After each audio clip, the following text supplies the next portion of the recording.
Okay, so here we go.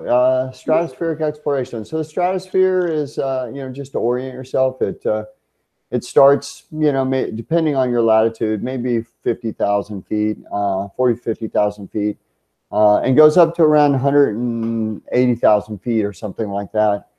It's very important. That's where the ozone layer is. A lot of weather is related to effects in the stratosphere. We actually know very little about it. And so a while back, I had this idea of how to explore the stratosphere in a different way. And so you're going to see the results of that today. But so this is kind of what it looks like from the stratosphere. This was taken from the International Space Station, but it's kind of like exactly what it is. You see the darkness of space.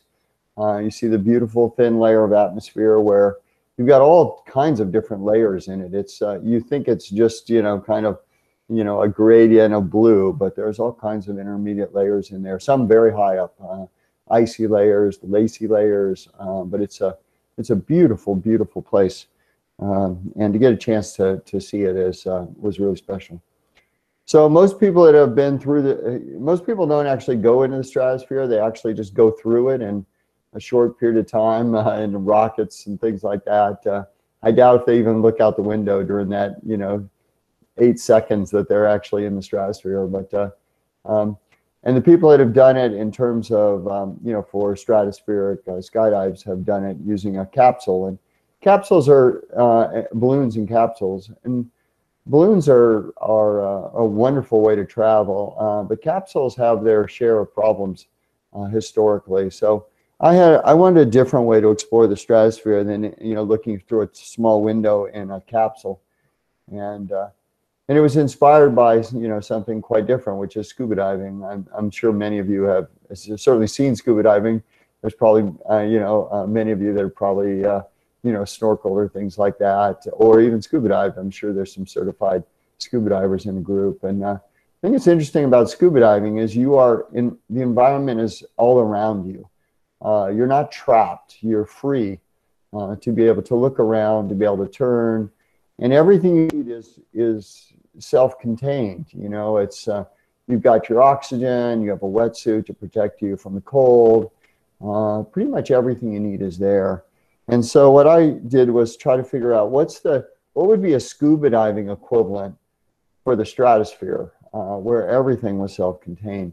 And there's a lot of safety reasons why that's important compared to other people that have been in the stratosphere. But that was the goal. I wanted a bunch of oxygen to last for, probably 5 hours or something like that. And so that from the time I left till the time I went up, I would be safe and be able to return to Earth. So there's one kind of caveat in the whole thing was my family was not quite as excited about me going into the stratosphere as I was doing in the stratosphere. I mean, there's been a lot of accidents in stratospheric, skydives in the past, and but they stuck with me through the whole thing, and they have a lot of requirements on me. I had to train, and obviously everything had to be really safe, but they also made me do things like, fill out my will, so if anything was going to happen to me, that everything would be taken care of. I had to make videos to my daughter on why I thought this was super important. So important that I might risk my life during doing it. Of course, as an engineer, I thought everything was safe, because I had a great team. We worked out all the things and, all the issues. We knew all the potential problems that we thought. But anyway, when you think about these record attempts, I think sometimes we forget about the impact it has on your family and how they may not understand things as well as you do. And how hard it is, honestly, for them to go through the whole process. So I want to just take a moment to thank them for letting me, explore the stratosphere the way I did. So this is what scuba diving for the stratosphere looks like. It's actually, this picture kind of shows everything. I mean, on the back, everything is redundant, almost everything. There's a few things that aren't redundant, and then they're fault tolerant. But whenever we can, we try to have 2 of everything. So that, if there was a problem, we'd be in good shape. So this picture shows lots of the interesting things that were redundant. So on the top of me, you can see a parachute. That's not just one parachute, that's 2 parachutes. So it's like, it looks like a backpack, you know, like you'd wear to school or something like that. Um, and if you look at the bubble on the front that, you know, I see through and things like that, you know, that has 100% oxygen in that. If you look at the in front of me, that's mostly dominated by two large oxygen tanks. That's enough oxygen to last for probably 6, 7 hours. And the mission is probably about 3, 3.5 or something like that. Actually, not even that. The whole mission was probably 2 hours and a half or something like that. So I had a lot of oxygen. And then, of course, you've got a spacesuit there. And I'll talk about kind of what all the elements are. But that's what you need to get up into the stratosphere, is that combination of things. And so let me move on, and let's go into a little more details about some of these pieces of this whole program. So the first thing is oxygen, and that in the previous picture, the bubble on that I'm on, you know, where my face is and where my head is, that's 100% oxygen in there. So the question is, why do I have an oxygen mask in this picture? That gray thing that's hanging down is an oxygen mask. And so, you know, I think the funny question is, why did you need an oxygen mask? You have oxygen there. And this is not a very interactive forum. Otherwise, I'd ask you guys, you know, what your, you know, what do you think? Why is that? Why did I need that? But anyway, so I'll give you some hints here. So oxygen, I could just breathe. I wouldn't need the oxygen mask. And it's not really even an oxygen mask. What it is to capture my exhales. So it's the opposite of what you think about an oxygen mask. So every time I breathe in, I'm basically just getting the oxygen that's around my face. But every time I breathe out, that little flapper valve closes, and everything I breathe out goes through this gray tube, and it goes to the bottom half of the suit. And the reason that it goes in the bottom half of the suit is because this thing around my neck that's black, and you can kind of see it, is called a neck dam. And that keeps everything in the bottom of the suit from coming up to the top of the suit. So every time I breathe out, the carbon dioxide, which can be actually fatal if you have even relatively low amounts of carbon dioxide, goes to the bottom half of the suit. And also moisture goes to the bottom half of the suit. So other attempts at high altitude skydives have had problems with moisture, like fogging on the inside of the helmet. And then if you're in freezing environments, you can get freezing fog on the inside of the helmet, which means you can't see at all. And that would be obviously a pretty dangerous situation. So this little innovation of an oxygen mask inside of a pure oxygen environment was actually a really creative way to solve a really hard problem. Most people have solved it with heated faceplates, but heated faceplates have their own sets of issues. So anyway, I think the point is, you know, when you design these things, you go back to first principles and you try to understand what the problem is and what the easiest way to solve it is, and whether you can solve multiple different problems with the same architecture. It's the first time this architecture had ever been used before. You'll also see the suit that I'm wearing in this picture. The suit was made by a company called ILC Dover. You can see a little bit of their logo there. ILC Dover made all of the Apollo suits and all the extra vehicle activity suits that the US uses. So they are really experienced in building spacesuits, and I got to get a custom spacesuit just for me, which was really fun. So you have to test. One of the problems as you go up is it gets colder. So the higher you get, the colder you get. So how do you test to see if the suit that you've got and the setup that you have is going to be able to keep you warm enough? And so this was our setup. It was actually a freezer. Like, you know, you would store meat and, you know, stuff in that freezer. So we found a used freezer and moved it over. On the right side, there's a liquid nitrogen tank over there. And so you just basically turn a valve and you pour liquid nitrogen into the tank, and then you have some fans to blow it around. And you can create very, very cold temperatures for long periods of time in this setup. And so that's what we did in this case. So here's what it looks like on the inside. That's me hanging there. This was a horrible test. It was freezing. I mean, it was so cold as we started getting used to how to keep me warm. But the funny part is that we way over designed this, because if you get very high in the atmosphere, there's so few molecules that even though the temperature is really cold, there's no conduction of heat. from the atmosphere to you. So in the actual jump, I got to probably 60, 70,000 feet, and I turned off the heaters and never used them again, even though I was in minus 120 degrees Fahrenheit or something like that.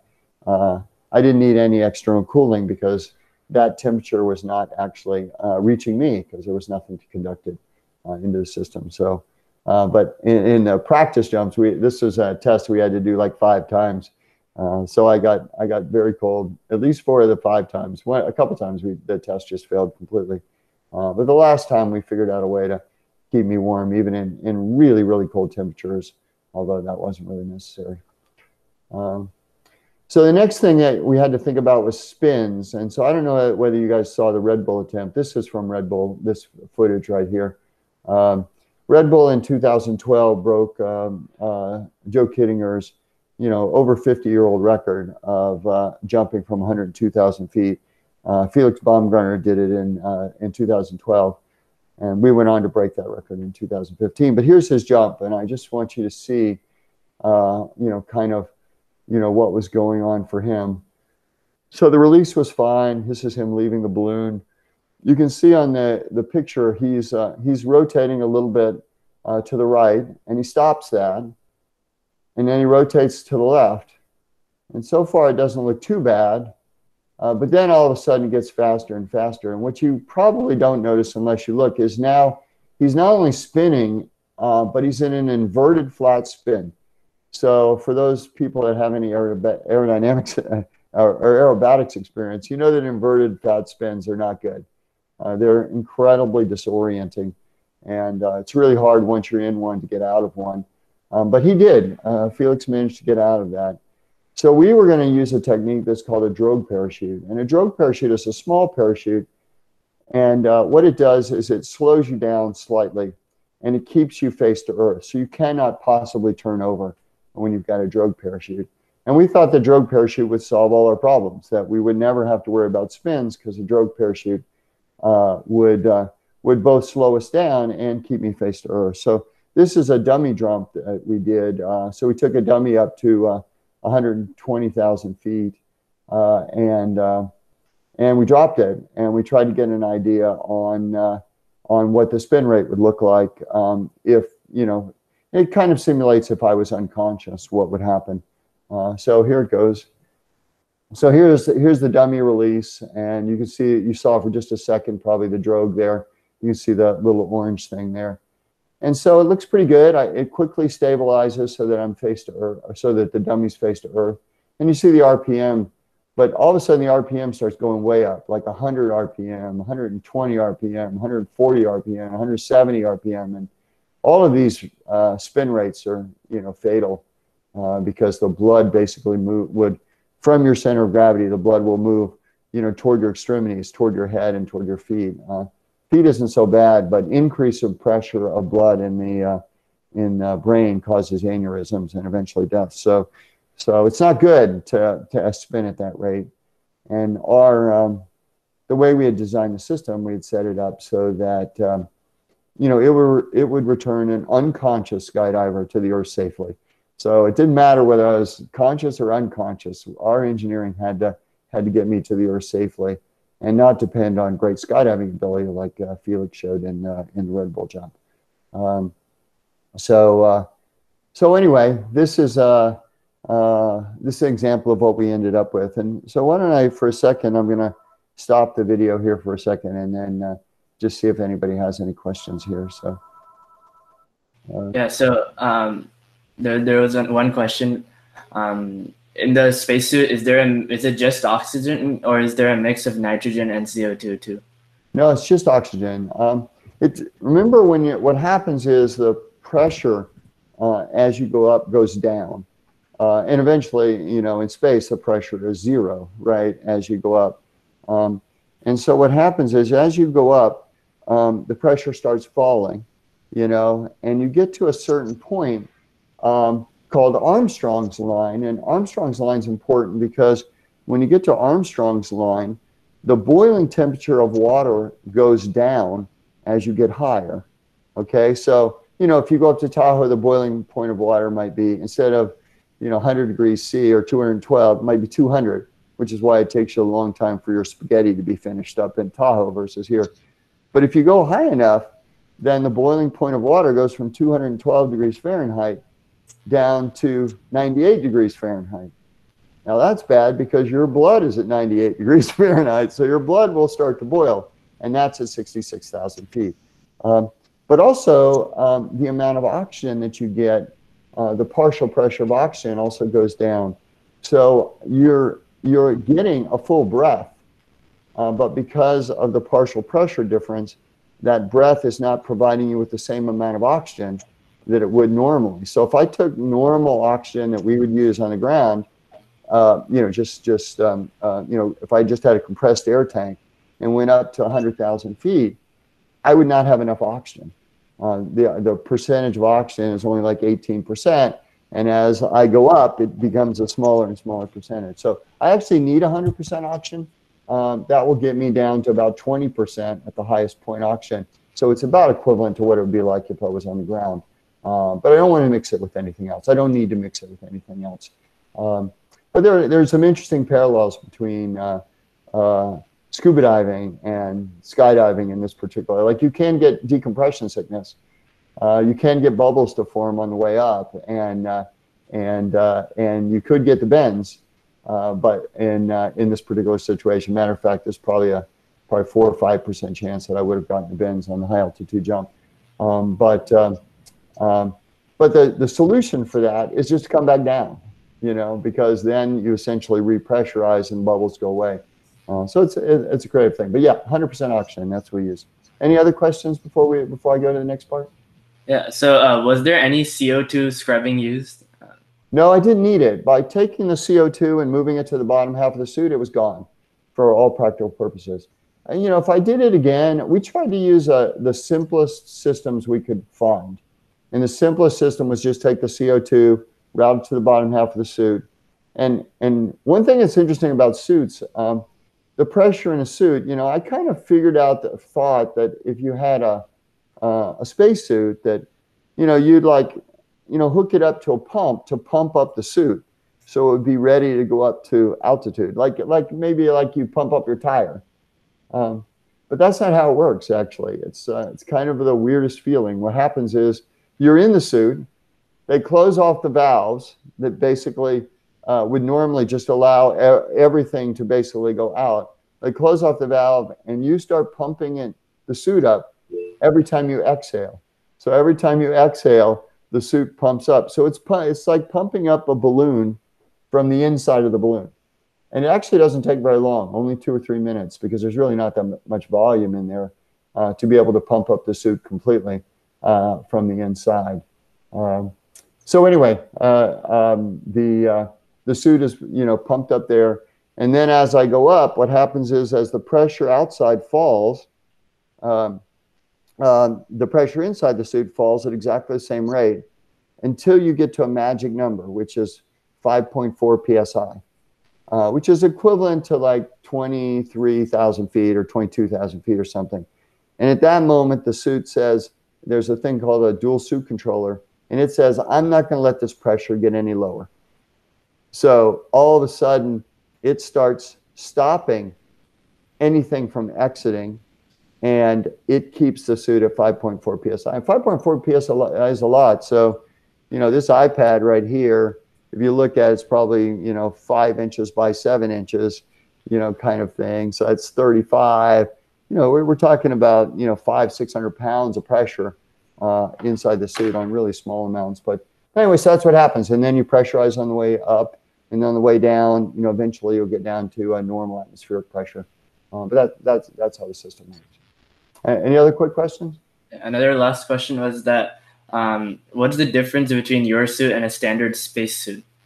So almost identical, actually. If you, that was my phone dropping there. If you look at the spacesuits that they use, the only real difference, the material's the same, all the covering's the same, most of the layers are the same. Astronauts that do EVA style things, extra vehicle activity, they have a small micrometeor barrier layer in there that I don't think we put in there. But and their suits are generally made to cool, and mine was heated. So there's a little bit of difference there. The suit architecture, they use what's called washout to deal with CO2.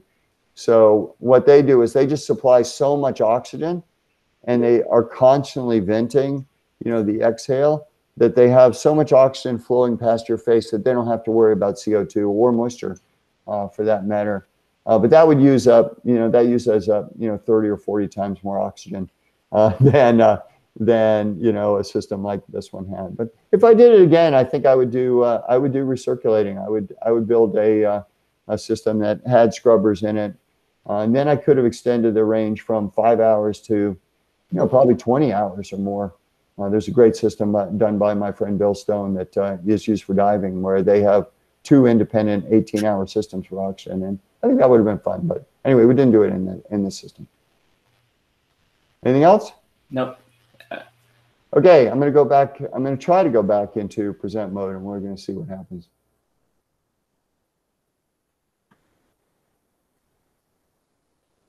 Okay, so we did a lot of tests on the ground. I'm probably 200 tests over, but eventually you have to see what the suit is like in the air. And this turned out to be the last of all the air tests. Remember, I told you that the drogue parachute by itself wasn't enough to stop you from spinning.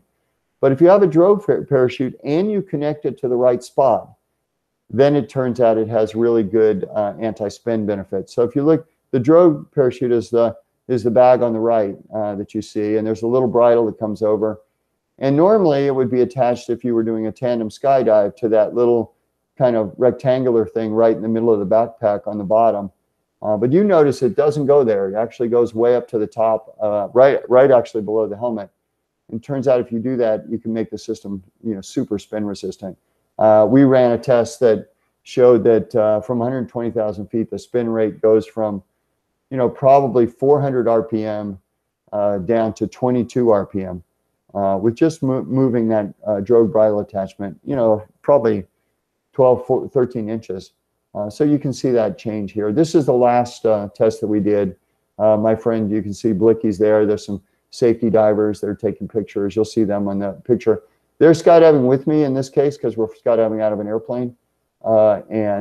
Anyway, you'll see the whole thing here. It's a fun video. Oh, notice the rollerblades. So here I am exiting. You can see the skydivers coming down. They'll help me if I have any help. So if I can't pull the ripcord, or if I'm spinning, I'm going through a set of required test plans. I'm turning in one direction, turning in the other direction, stopping the turn. That kind of bobble up and down, that's kind of a result of the spin resistant thing. You can't stop that. There's no way to stop that bobble, but that little bobble is not that big a deal to deal with. Spinning at 400 RPM is definitely a big deal. That's my friend Trevor there, Cedar. He's watching the whole thing. For them, the fun wasn't over. You can see them come back together, say hi to each other, spin around, take off.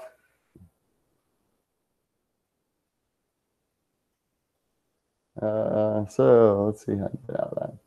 Okay, so that was the test jump, a really important test jump. That was what allowed us to start the balloon portion of the program. This was probably the 5th test jump. Some of them did not go as well. If any of you watched the movie or read the book or something, you'll see some examples of things that did not go quite as well. Okay, so we'll move on from there.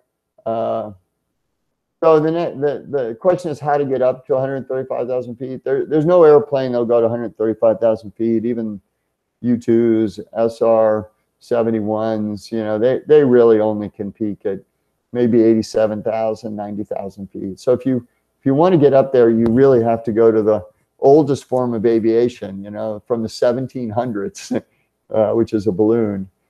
This is a lighter than air balloon. And it's got helium in it. You can see the helium truck in the back. This isn't the record balloon. This is the balloon from the attempt. We did 3 balloon jumps, and one from 57,000 feet, one from 105,000, and one from 136,000 feet. So this was the middle one, and I think it's just a little easier to see what's going on. So we've already filled up what's called the bubble. That's the top. There's a collar underneath that's holding the helium in the top section. If that collar breaks, which happened to us, then the whole thing sometimes turns into this big sail and starts putting on enormous stresses on the system. The little balloons you see up there, those are called aerostats. Those are giving us weather information and real-time weather. This is slightly faster than real-time speed, by the way. I think I slow it back down to real-time in a second. The orange thing that you see is that's a covering that's on the balloon, just a protective covering that gets taken off during the whole process. That thing you see is a spool, and now you'll start to see the actual balloon stuff. You'll see 2 load straps, and this is all what's called the balloon equipment module on the top, which is what I'm going to be attached to in a few minutes. And those pods right now on the sides those are ballast. So if the balloon isn't rising at the speed that we want, we can kick off some ballast. And so once it's stood up, then you'll see what they do, which is really clever. They open up the spool, and then that thing just drives away. And now they can actually read off some load meters on this, which tell them exactly how much free lift this balloon has. They can make sure that there's no cuts or anything like that. There's no leakage. So they can get a really, really nice view of what's going on in the balloon and make sure that it's totally safe and totally secure. And then when everything's perfect, then I come in, which is, you can see me entering stage right here. I'm in what they called the launch sedan, which is more like a shopping cart, honestly. And you can see them drive me up. And the really nice thing about the way the system is set up is the balloons are dangerous. I mean, if a high wind comes up, those things are going to generate enormous amounts of load, rip steel plates off the ground and stuff like that. So you want to be attached to the balloon just for the shortest possible time.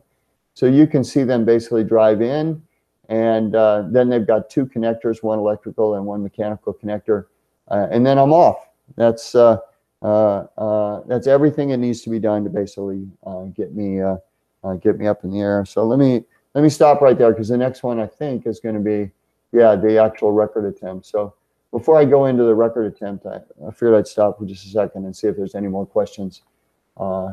And if not, then you'll see what it was like to be at Roswell, New Mexico, October 24th, 2014. Yeah, I don't think there are any questions right now. So okay, cool. So let's go ahead. So it's in the middle of the night. You start the whole process. There's the helium trailer. This is mission control was in one of those trailers. Takes about an hour and a half for them to suit me up. I've actually started pre-breathing oxygen probably at 1, so there's a lot of pre-breathe. They eventually get me in the suit and start hauling me out to the launch area. Then they put the balloon up. You can see the spool is there. This is a much bigger balloon. You can see it's like 3 times as big. That's my friend Dave Jordan there. He was talking to the FAA, and the FAA is going to clear a corridor for me that's 15 miles.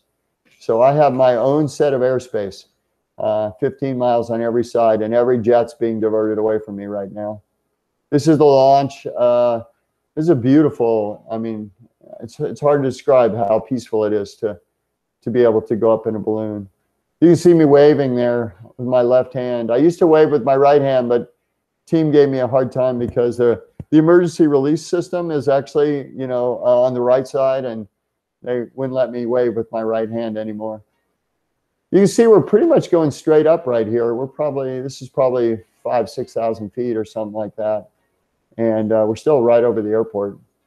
The winds were almost perfect that day. It's beautiful, beautiful conditions. Probably getting up to around 15,000 feet here.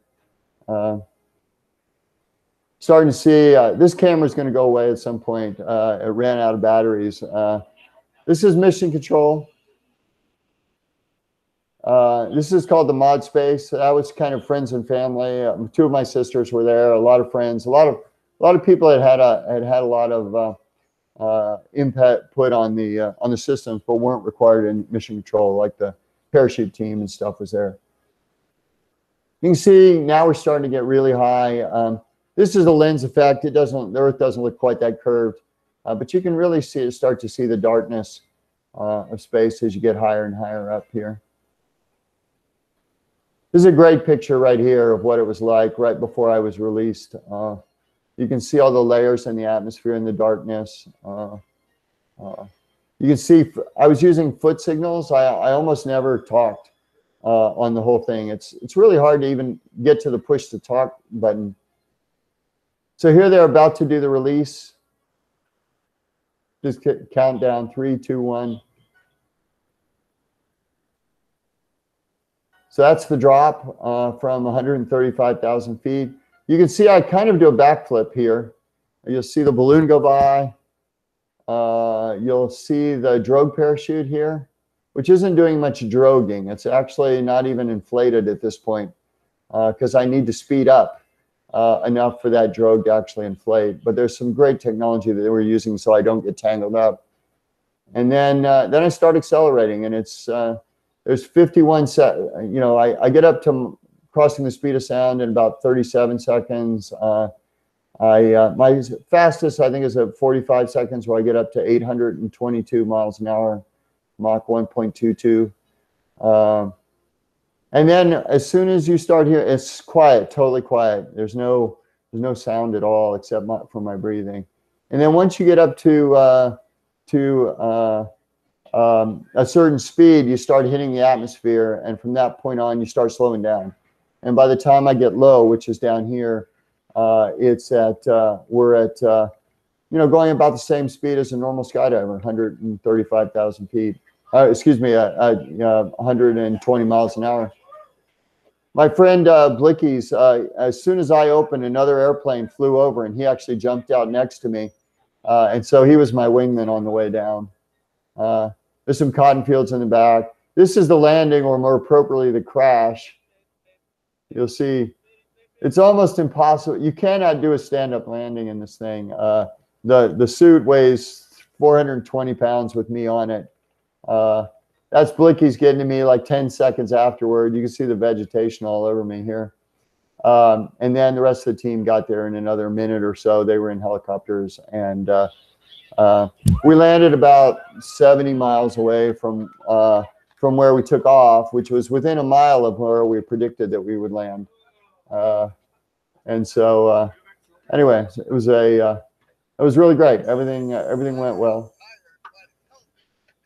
That's one of the medical team and stuff like that. Anyway, we can stop that. So I want to go back and talk about just one aspect, which is how do you keep from getting tangled in a drogue chute? And Joe Kittinger in 1960, one of his jumps, he got tangled in the drogue chute. So you had a drogue chute and it's not working. It's just a parachute, but it's not open. So you've got a cord between that parachute and you. And if you're not careful, if you're spinning or turning or flipping or anything like that, that bridle has a chance to basically wrap around you a few different times. And you'll see in this little section here a really super elegant way to solve that problem, so that I wasn't worried about spinning or flipping or anything like that. The drogue bridle was never going to catch on me, and I was never going to have to worry about being wrapped up in a bridle. So let's play the video. This is super slow motion, but you'll see the release, and you'll see a pipe a piece of plastic that comes out that the bridle's attached to. And then what you'll see is that bridle, that plastic starts out flat, but as soon as it gets off the spool that you see right there, it will form a C-shaped pipe. And so that pipe is about 10 or 12 feet long, and it will not bend. You can't bend it. Even if you stood there, you couldn't bend it. And then, so the bridle's attached to that, and then the bridle goes another 10 feet to get to the drogue. So the drogue can't get to me because that pipe would have to bend. And so that was the way that we kept that parachute away. The other nice thing is if I'm upside down or whatever, as soon as that drogue develops any drag at all, it's going to turn me right side up because it's pulling on the end of a 12-foot lever arm. So there's a lot of little physics going on here that makes it really quick. And I think on my actual jump, I was flat, stable to earth in I think about 12 seconds. And it's all due to this really super clever drogue bridle system that we use. So there's not too many slides anyway. Oh yeah, let's we can back up here for a second. Okay, so let me escape out of here for a second. And any questions on that? Because the next thing up is you saw a bad landing. I mean, it wasn't a bad landing. That was exactly how we planned on landing every time, was to do this face plant. But it wasn't the worst landing I ever had. And I've got some video of the worst landing I ever had, which I'll show you in a second. But before I do that, are there any questions about the jump or anything that was going on there? Yeah, so there are a lot of questions. So I think let's just do it after. You want me to go through the last thing? Okay. Okay. So let's do that. Let's continue here. So this is a picture of the worst landing I ever had. But the picture doesn't really, you can see my feet are up, my head's down. I'm facing the wrong direction. I'm facing backwards. You know, the parachute here is moving right to left, and I'm upside down. But the picture doesn't do it justice. So let's show the video. They had a really good video because I landed like right next to the camera here. There's also a reason why this one was so bad. It has to do with parachute control systems here, but yeah, anyway, you see me flaring. I get rid of most of the vertical speed, but then you know, it's just a crash and burn from that point on. We didn't really. I actually would have felt fine. I didn't even scratch. There was no scratches. There was no injuries, anything like that.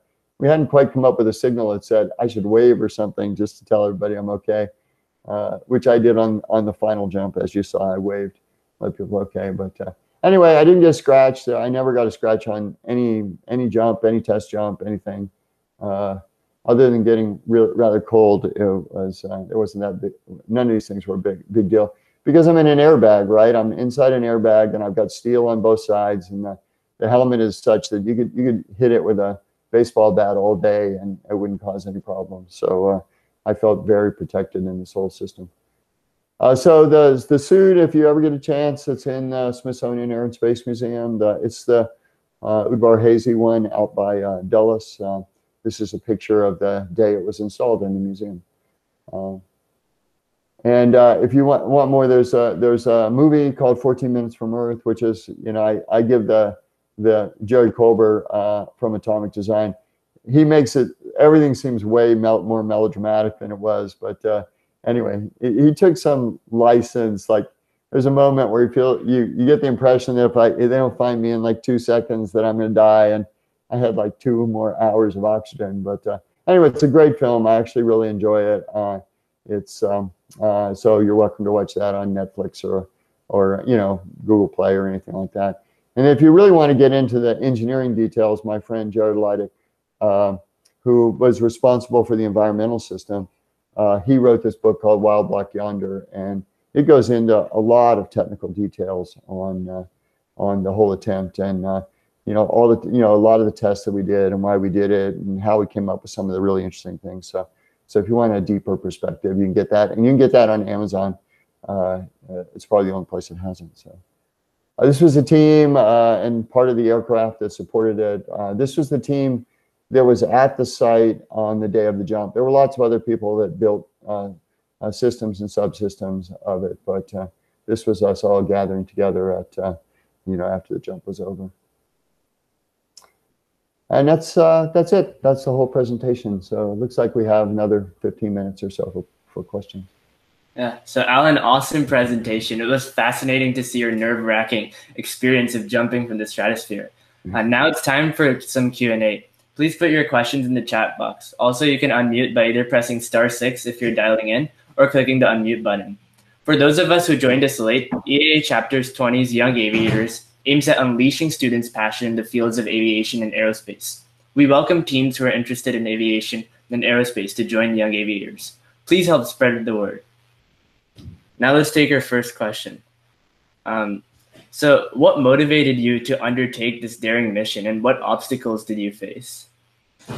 So, you know, I'm an engineer by trade, computer science mostly, but you know what I did, what I often do is I look at a problem and try to say, well, how would I solve that problem? So when I saw Joe Kittinger's jump, you know, I read a bunch of books on Joe, and Joe, by the way, is a good friend of mine right now. Actually, the other head of engineering at on the Red Bull jump is a guy named Art Thompson, also a very good friend of mine. So it's a small community, and we hang out together a bunch. But anyway, I looked at what they were doing, and I said, you know, I just said, why are you using a capsule? I mean, why are you lifting a 3,200-pound capsule up into, you know, the stratosphere when the guy inside of it's wearing a spacesuit?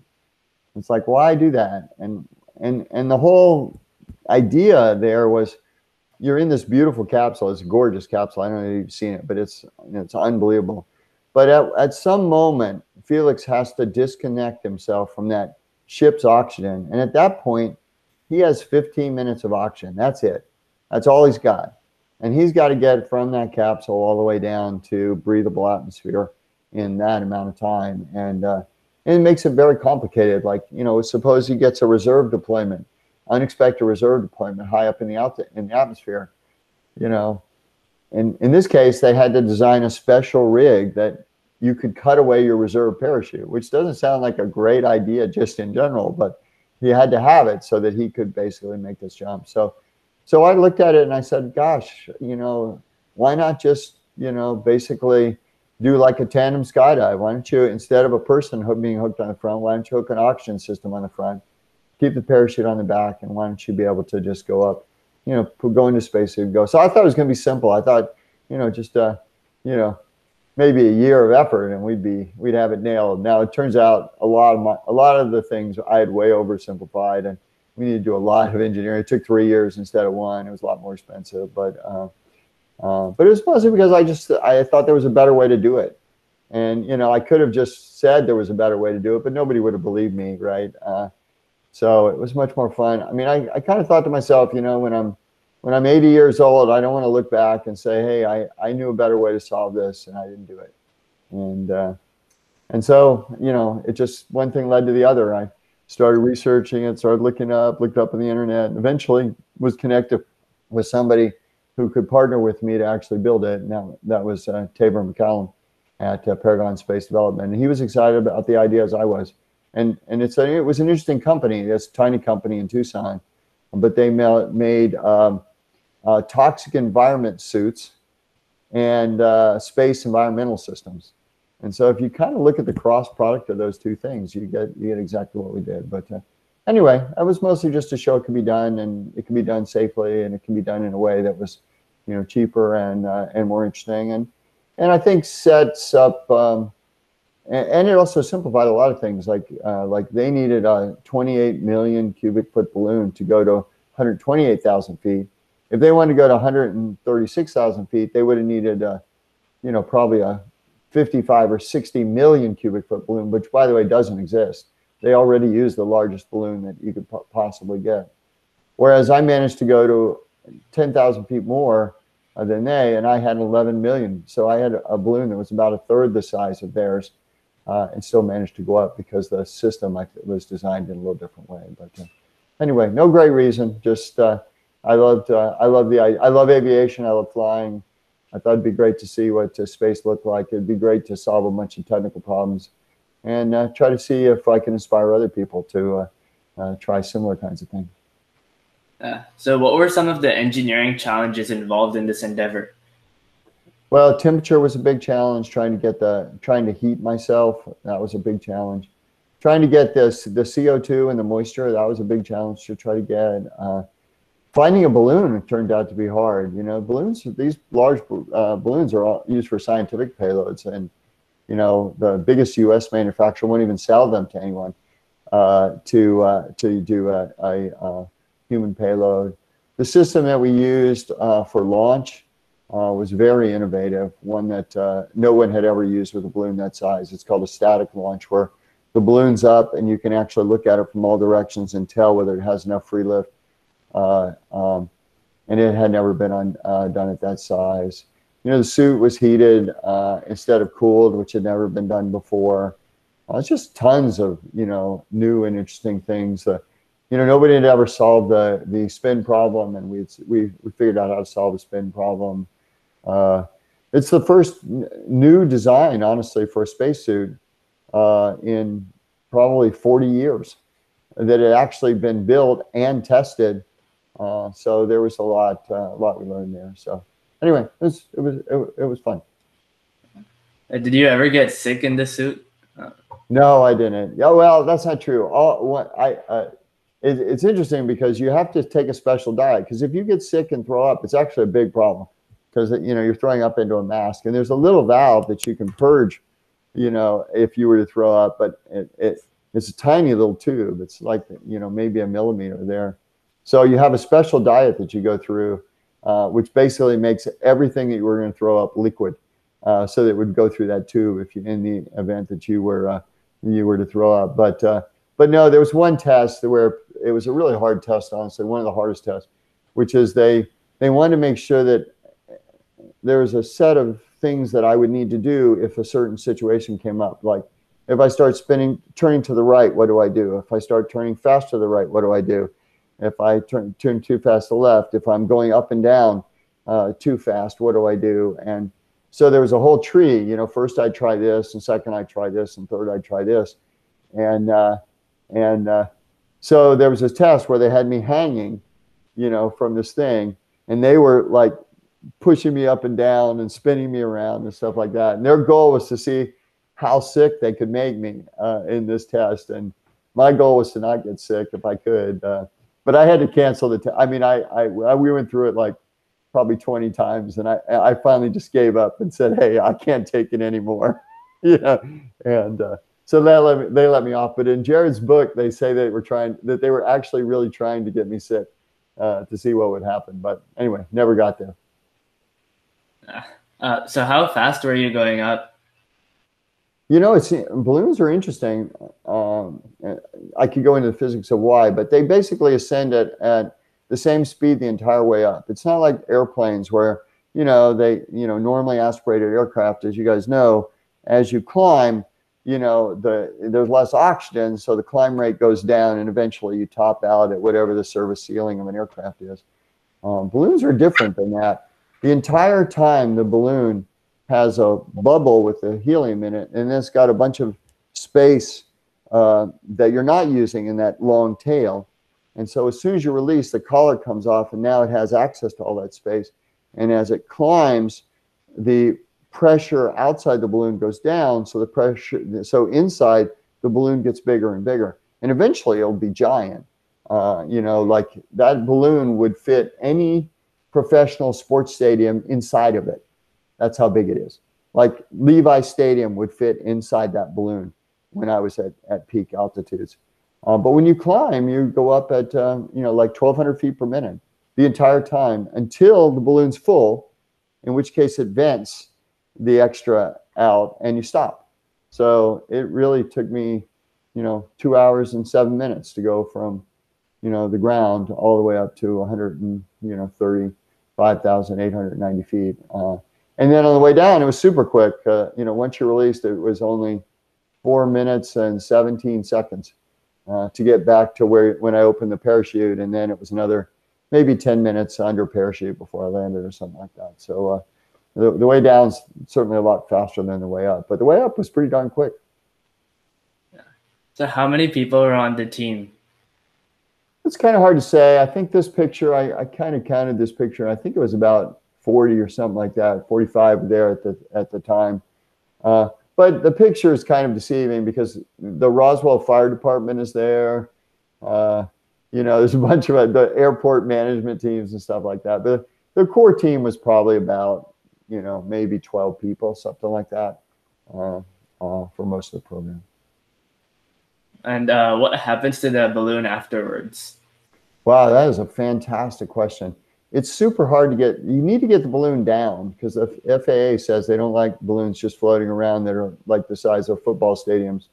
And so you have to get it down. And normally there's 3 ways to get it down. You have to have 2 different ways to get a balloon down, according to the FAA. And the typical ones that they use is there's a vent at the top, which you can vent and open. And then there's also what's called a gore thing that you can take a gore and you rip a gore all the way down. And that basically opens up the balloon and lets all the helium out. And then it just crashes to the ground. And pretty fast. I mean, it goes like 70 miles an hour or so down.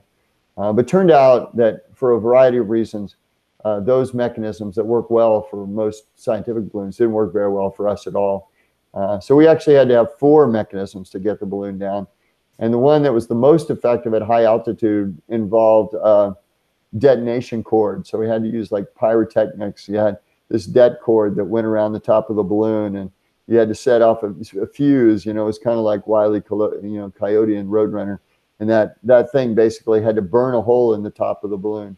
And even then, it only was coming down, you know, it would come down faster. And then when you got down a little lower, we had a separate set of det cord that, and you didn't want too much because, you know, you didn't want a fiery balloon coming down. You just wanted to basically take out the top part so that it would open up. But anyway, sorry, the balloon came down. You wait 15 minutes after I touched the ground. And then they've looked at what all the trajectories are. They've modeled all the trajectories. They make sure that they're not going to hit anybody. And then they fire the cord, and the balloon comes crashing down. I actually got a great video of the balloon coming down to Earth because we have a GoPro on it. And you can actually watch it the entire way. It's fun, but we don't have time for that. And how many skydives did you perform to prepare for this one? Probably the preparation was probably about 100 or something like that, maybe a little less, maybe 60 or 70. Actually, it's probably closer to 100 because I needed to also get a tandem instructor rating because the system I was using was called a Sigma, and to buy one or to use one, you actually have to be a tandem instructor. So I got my tandem instructor rating, which I never used after it, but I have a tandem instructor. And I think that by itself is like 30 jumps. And then, you know, there's a lot of jumps that weren't somewhat related, like we were dropping dummies down, and you know they would land in the middle of the desert, and so my friend Blickies and I, we would skydive down, and when it opened, we'd push whatever the dummy was out of the airplane, and then we'd leave after it, and then we'd land, you know, next to it and hook it up. A helicopter would come over and, you know, pick up the payload that we have. And we had one where we didn't. It was a test to find out how strong the equipment is. So we actually pushed a 55-gallon barrel filled with cement out. And it was, the parachute was supposed to open at like 500 feet or something like that. We made it really low because we wanted to know exactly where it landed. And anyway, it parachute opened and then it exploded, and then the thing just crashed in at probably 150 miles an hour. The barrel was like a lot smaller than it was before, even though it was filled up with cement. So we had some like crazy test jumps along it, but I made a lot of jumps as part of the program. Could you compare and contrast your attempt with the Red Bulls? Yeah, I mean, Red Bull decided to go with a capsule. That was the biggest difference. And I've talked to both Joe and Art about it extensively. I mean, there's a lot of advantages of a capsule. I mean, you can't underestimate the things that a capsule gives you. First, you know, they kept him at really low pressures. Like I was pressurized up to, I think, 25,000 feet, but he was pressurized to like 15,000 feet. So he had a much nicer environment. I think it was air conditioned and stuff. This beautiful view, you know, out this thing. Although I'm told he pulled the shades. He didn't even look out during the way up. I don't know. I don't know whether that's true or not. But he, so, and you know, there was a lot of electrical equipment, you know, in there. He had a lot of camera equipment. I mean, I think they paid over $1 million for a single camera for that attempt. So a much smaller team. But they did some great engineering, like the oxygen systems were provided by Liquid Oxygen, which was really interesting and unique. They had high bandwidth the whole time, like even a communication from the top. So the ground could actually see everything that was going on. We had very low bandwidth communication. So that was really interesting. They had really good footage from the ground. Like they had hired a team with a guy with a telescope lens to do it, to actually watch the actual free fall. That was probably another $1 million or something to do that. Theirs was about publicity because, I mean, they wanted to sell Red Bull, right? So they had 700 reporters on scene the day of the jump. I had one. my friend, my friend John Markoff from the New York Times was there. So if people hear that I set this record, they say, "Oh, I saw that," and I mean, I smiled, but they probably didn't see it. They probably saw Felix. Matter of fact, if somebody says that, if somebody tells somebody that I have the record, their first question is, "Are you Felix Baumgartner?" And which is fine with me. I don't really need the fame that goes with it. But and Felix, in some sense, it was a much more dramatic jump, and it was seen around the world. It's for a long time, it may still be the most watched internet event in history, which is incredible. They did a great job. How long was the jump for? How long? What do you mean the jump, the top to bottom? Yeah. Yeah, the way up 2 hours 7 minutes. The way down 4 minutes and 17 seconds in free fall, and 10 minutes before I touch the ground. So what's that? Maybe 2 hours and 25 minutes or something like that total. And how is the research continuing into the stratosphere? Oh, there's tons of people that are actually interested. There's a group that actually part of this team. They just formed a company called Space Perspectives, and they're going to try to do a space tourism based version of what I did. So any of you guys that have a lot of money can sign up, and they're going to try to take a capsule, a big capsule. They'll hold like 8 people up to 100,000 feet in a balloon, and then let people enjoy the view for hours. And there's be a bar and bathroom and all this kind of stuff on board, and then a little more convenient and easy way than I took. And then the balloon will descend back down into the ocean, and they'll pick it up and stuff. So anyway, so they're doing a lot of work and a lot of carryover. The suit manufacturers, a lot of the lessons we learned have been carried over into their NASA programs, and same thing with balloon research. So there's probably 10 or 12 things in this that are still being developed. So fun stuff. And were there any patents filed? I think there was one system. Well, there's probably about 3 or 4 patents were filed in the whole thing. The big one, the system design patent, I know of, but I think there might have been a couple more for the Sabre system that does the automatic stabilization and writing. But there might have been a couple more. What are those red wheels for on your suit? Oh, the red wheels were the very first time we tried to get out. I was in a kneeling position. A lot of reasons for that, and then I fell. They were trying to get me as close as they could to the edge of this tailgate of an airplane, but they couldn't get me very close, because if you think about it, they need their feet to be wide to be able to pull me, and so they got me to the edge, but I was still like a foot from the edge of the plane. And so when I fell out, I actually broke off my GPS antenna and my comm antenna on the way out, and so it turned out it's a really bad thing to do, to try to kneel down and fall out. So they came up with this idea of just putting rollerblades on the front of me and then just rolling me out the back, and it turned out to work really, really well, and it was super fun to basically have rollerblades and go out. But anyway, it was to solve a problem, which is how to exit me cleanly from an aircraft without breaking things off. And what inspired you to do stratospheric research? It was just fun, honestly. I didn't. There was no.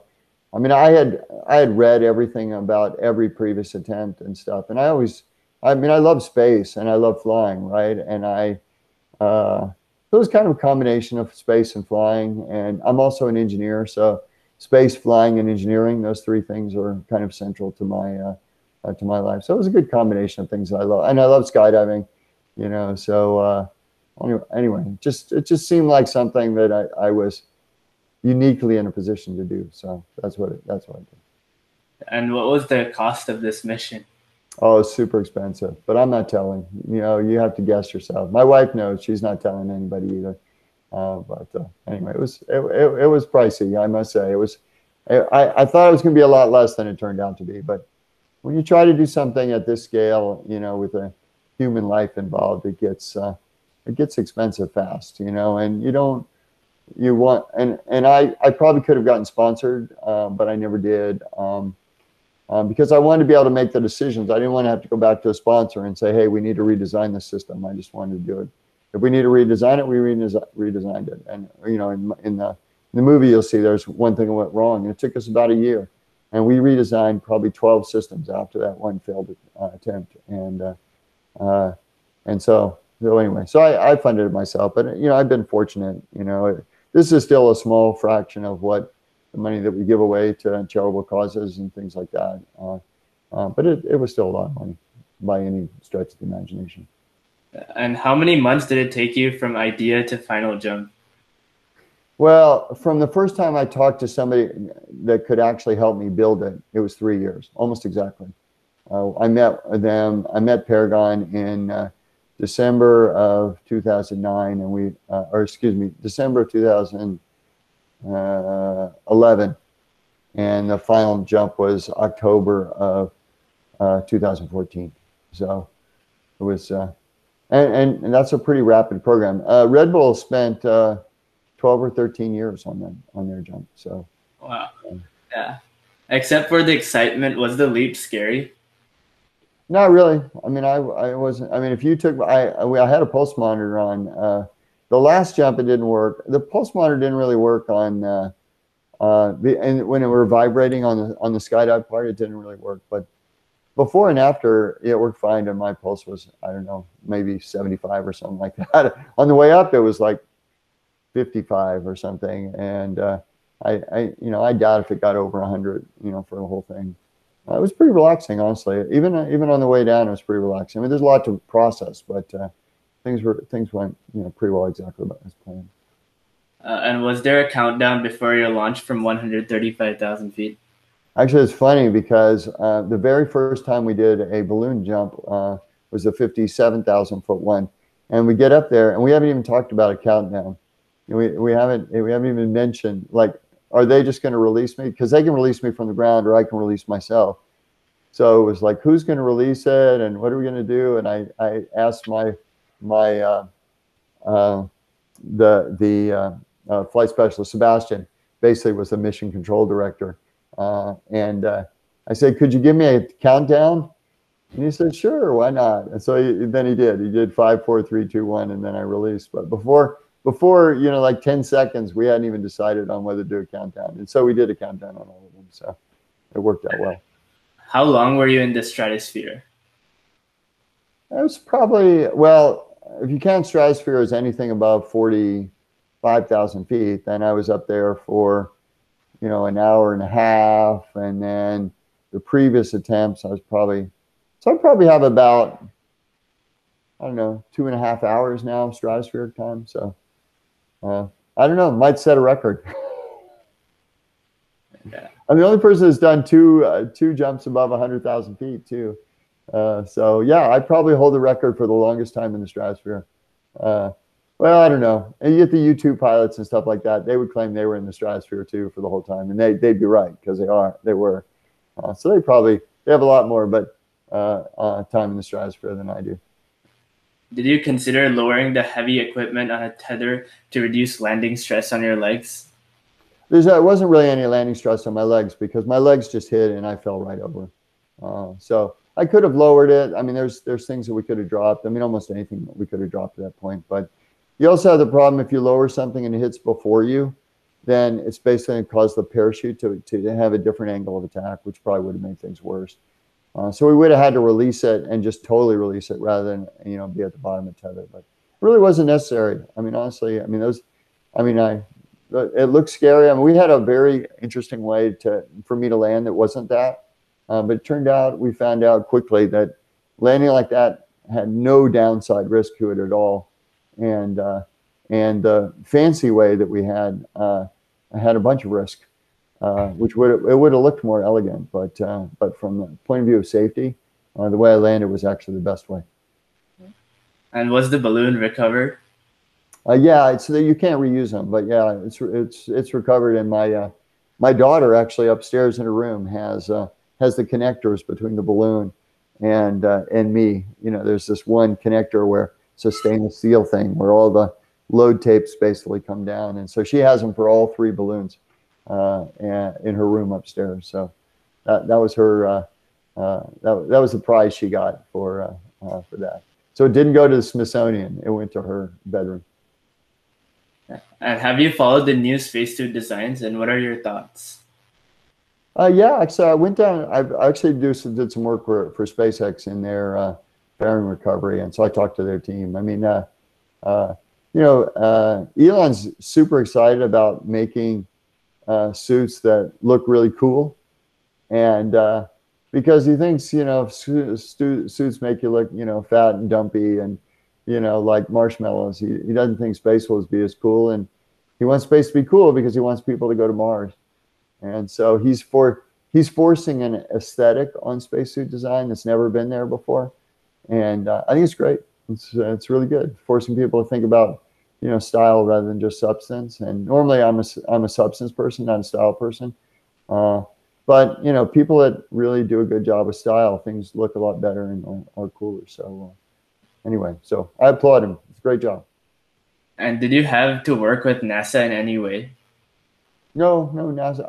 NASA was friendly to us. We actually there was one time when we had some questions about computational fluid dynamics, the CFD models for over Mach 1, and we ended up going to NASA and talked to some of their experts about over Mach 1 performance, and they gave us some really good ideas on how to think about some problems. But no, they weren't involved in any way. And a few more questions. And how long were you in this suit, and how did you stay hydrated? So the suit, I was in it. I would probably get in the suit about 2 a.m., 2:30 a.m., and I got out of it about 9:30. So it's about 7 hours. We used to have a hydration pack on the back, which would allow me to drink the whole time. But if you hit that hydration pack and the valve breaks, which one of them did for us, I mean, the valve just isn't used to that. You get a shot of water into the back of your throat, which is not good, by the way. You feel like you're almost going to choke when that happens. So once we saw that, and then we tried a bunch of different ways to use different valves, and they were all hard. So I ended up not drinking at all. I would pre-hydrate. I would drink an enormous amount before the pre-breathe. And then I would just go 7 hours without drinking, which is not great because the oxygen is really dry, and so it does take a lot of hydration out of you. But the alternative of drowning in your own bag is not very good either. So anyway, I didn't drink. I just pre-hydrate, which means you're gonna end up peeing a lot. But I wore the same thing that the astronauts wear, which is a diaper, and you just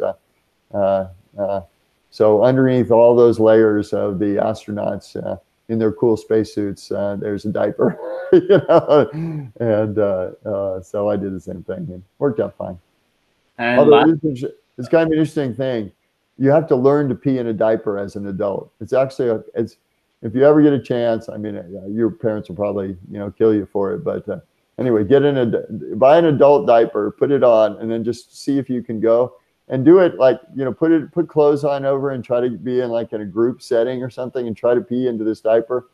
I'll tell you, it's a very complicated thing to do. And it's very hard. Your mind you just can't get used to it. And so my flight surgeon, John Clark, said I had to practice it. And he was right. It's a super hard thing to do. So. And last question is, what are you doing next? I'm not doing any manned things, but I'm really working right now on an undersea project. I did a project with my friend Dave Jordan to try to find Amelia Earhart's missing Lockheed Electra in the South Pacific. And I learned a lot in that in 2017. We didn't find her, but we covered a lot of ocean. And I've got a new way, I think, to think about undersea deep ocean exploration using some new techniques that I've developed. And so anyway, that's what I'm working on. I started a company called Aqua Satellite, and the idea is to build satellites for the ocean that can exist for, a year and constantly be taking measurements, videos, sonar, whatever you want to do from the surface of the ocean down to the full ocean depth. And anyway, that's what I'm doing. That's how I'm spending my time.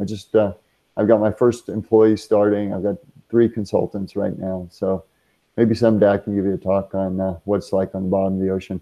But I'm not personally going there. My wife kind of nixed that idea. So So it'll be an AUV, an autonomous undersea vehicle that goes there for me. Well, thank you all for joining, and hope you enjoyed the keynote. At the EAA, we have many opportunities available for people of all ages to avail. A few of these include scholarships in building planes. On Saturday, August 29th, we have a fireside chat with Thomas Carlson, a Chapter 20 member building an RV-12, for an exclusive opportunity to build a new airplane. The next event is tailored towards teens, but everyone is welcome to join. Please invite anyone interested and hope to see you there. Thank you.